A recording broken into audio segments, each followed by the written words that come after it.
ಕರ್ನಾಟಕ ರಾಜ್ಯದ ಕೈಮಗ್ಗ ಮತ್ತು ಜವಳಿ ಇಲಾಖೆಯ ಆಶ್ರಯದಲ್ಲಿ ಇವತ್ತು ನ್ಯಾಷನಲ್ ಅಂದರೆ ರಾಷ್ಟ್ರೀಯ ಕೈಮಗ್ಗ ದಿನಾಚರಣೆಯನ್ನು ಆಚರಿಸಿದ್ದೀವಿ. ನಮ್ಮ ಇಲಾಖಾ ಸಚಿವರು, ಜವಳಿ ಇಲಾಖೆಯ ಸಚಿವರು ಕಾರಣಾಂತರಗಳಿಂದ ಈ ಸಮಾರಂಭದಲ್ಲಿ ಭಾಗವಹಿಸಲಿಕ್ಕೆ ಸಾಧ್ಯ ಆಗಲಿಲ್ಲ. ಆದರೆ ಅವರು ತಮ್ಮ ಶುಭ ಸಂದೇಶವನ್ನು ಪ್ರತಿಯೊಬ್ಬ ನೇಕಾರರಿಗೂ ತಿಳಿಸಿದ್ದಾರೆ. ಈ ಸಮಾರಂಭದಲ್ಲಿ ನಾವು 5 ಜನ ನೇಕಾರರಿಗೆ ರಾಜ್ಯ ಮಟ್ಟದ ಪ್ರಶಸ್ತಿಯನ್ನು ನೀಡಿದ್ದೇವೆ. ಒಂದು ರೇಷ್ಮೆ ವಿಭಾಗದಲ್ಲಿ, ಇನ್ನೊಂದು ಹತ್ತಿ ವಿಭಾಗದಲ್ಲಿ ಮತ್ತು ಉಣ್ಣೆ ವಿಭಾಗದಲ್ಲಿ. ಕೈಮಗ್ಗ ನೇಕಾರಿಕೆ ಇತ್ತೀಚಿನ ದಿನಗಳಲ್ಲಿ ನಶಿಸ್ತಾ ಇದೆ ಅನ್ನುವಂಥ ಕೂಗು ಎಲ್ಲ ಕಡೆ ಕೇಳಿ ಬರ್ತಾ ಇದೆ.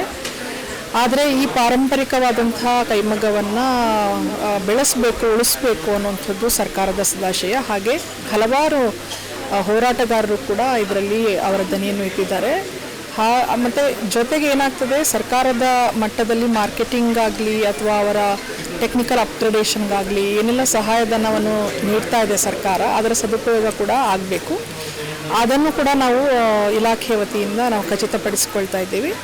ಇವೆಲ್ಲವನ್ನು ಮಾಡ್ತಾ ಅವ್ರಿಗೆ ಏನು ಕೈಮಗ್ಗ ನೇಕಾರರು ಶ್ರಮ ಹಾಕ್ತಾರೆ ಅವ್ರಿಗೆ ತಕ್ಕನಾದಂಥ ಆದಾಯ ಕೈಮಗ್ಗ ಉತ್ಪನ್ನಗಳಿಂದ ಬರಬೇಕು.